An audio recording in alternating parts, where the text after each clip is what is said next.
श्री दुर्गा सप्तशती 10वां अध्याय। शुंभ निशुंभ बध। ध्यान। मैं मस्तक पर अर्धचंद्र धारण करने वाली शिव शक्ति स्वरूपा भगवती कामेश्वरी का हृदय में चिंतन करता हूँ। वे तपाए हुए सुवर्ण के समान सुंदर हैं। सूर्य, चंद्रमा और अग्नि, यही तीन उनके नेत्र हैं, तथा वे अपने मनोहर हाथों में धनुष बाण, अंकुश, पाश और शूल धारण किए हुए हैं। ऋषि कहते हैं, राजन, अपने प्राणों के समान प्यारे भाई निशुंभ को मारा गया देख तथा सारी सेना का संहार होता जान शुंभ ने कुपित होकर कहा, दुष्ट दुर्गे, तू बल के अभिमान में आकर झूठ मूठ का घमंड न दिखा। तू बड़ी मानिनी बनी हुई है, किंतु दूसरी स्त्रियों के बल का सहारा लेकर लड़ती है।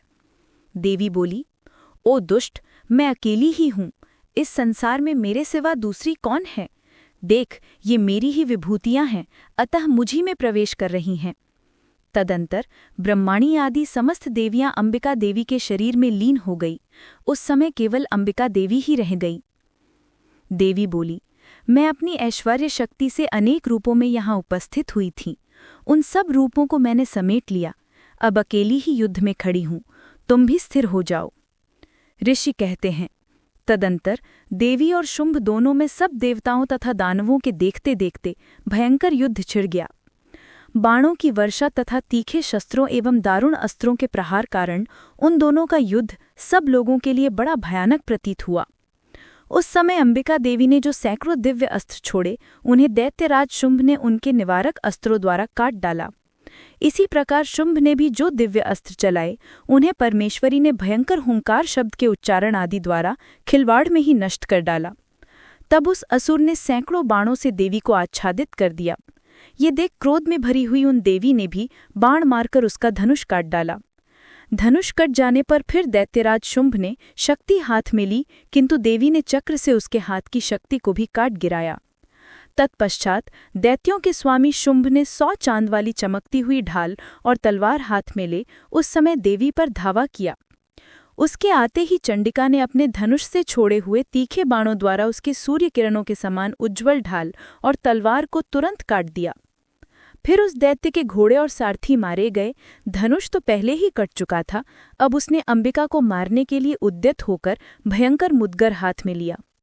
उसे देख देवी ने अपने तीक्ष्ण बाणों से उसका मुद्गर भी काट डाला। तिस पर भी वह असुर मुक्का तानकर बड़े वेग से देवी की ओर झपटा।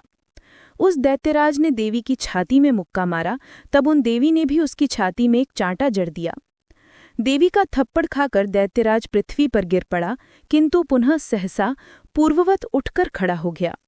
फिर वह उछला और देवी को ऊपर ले जाकर आकाश में खड़ा हो गया।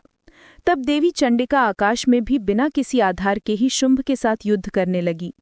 उस समय दैत्य और चंडिका आकाश में एक दूसरे से लड़ने लगे। उनका वह युद्ध पहले सिद्ध और मुनियों को विस्मय में डालने वाला हुआ। फिर अंबिका ने शुंभ के साथ बहुत देर तक युद्ध करने के पश्चात उसे उठाकर घुमाया और पृथ्वी पर पटक दिया। पटके जाने पर पृथ्वी पर आने के बाद वह दुष्टात्मा दैत्य पुनः चंडिका का वध करने के लिए उनकी ओर बड़े वेग से दौड़ा। तब समस्त दैत्यों के राजा शुंभ को अपनी ओर आते देख देवी ने त्रिशूल से उसकी छाती छेदकर उसे पृथ्वी पर गिरा दिया। देवी के शूल की धार से घायल होने पर उसके प्राण पखेरु उड़ गए और वह समुद्रों, द्वीपों और पर्वतों सहित समूची पृथ्वी को कंपाता हुआ भूमि पर गिर पड़ा। तदंतर उस दुरात्मा के मारे जाने पर संपूर्ण जगत प्रसन्न एवं पूर्ण स्वस्थ हो गया तथा आकाश स्वच्छ दिखाई देने लगा। पहले जो उत्पात सूचक मेघ और उल्कापात होते थे, वे सब शांत हो गए तथा उस दैत्य के मारे जाने पर नदियां भी ठीक मार्ग से बहने लगी। उस समय शुंभ की मृत्यु के बाद संपूर्ण देवताओं का हृदय हर्ष से भर गया और गंधर्वगण मधुर गीत गाने लगे। दूसरे गंधर्व बाजे बजाने लगे और अप्सराएं नाचने लगी। पवित्र वायु बहने लगी। सूर्य की प्रभा उत्तम हो गई। अग्निशाला की बुझी हुई आग अपने आप प्रज्वलित हो उठी तथा संपूर्ण दिशाओं के भयंकर शब्द शांत हो गए। इस प्रकार श्री मार्कंडे पुराण में सावर्णिक मनमंत्र की कथा के अंतर्गत देवी महात्म्य में शुंभ निशुंभ बध नामक 10वां अध्याय पूरा हुआ।